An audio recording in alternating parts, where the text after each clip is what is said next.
Hello guys, সবাইকে শুভ সকালের অনেক অনেক শুভেচ্ছা। দেখো, মাছ নিয়ে আসা হয়েছে। মাছে ভাতে বাঙালি, তোমরা সবাই জানো বাঙালিরা একটু মাছ খেতে পছন্দ করে।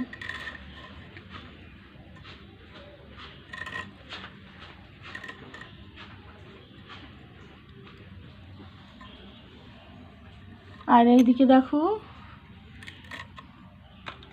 মা এই মাছ কি মাছ কাটছো? বলো, কি মাছ কাটছো? চিংড়ি মাছ।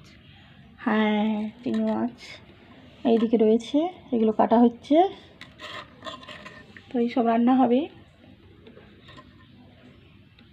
আমি কাটলে কাটতে বসতে পারি, বাট আমি ঠিক কাটতে পারি না, তাই মা কেটে দিচ্ছে। তো চলো, টাটা, রান্না করতে হবে।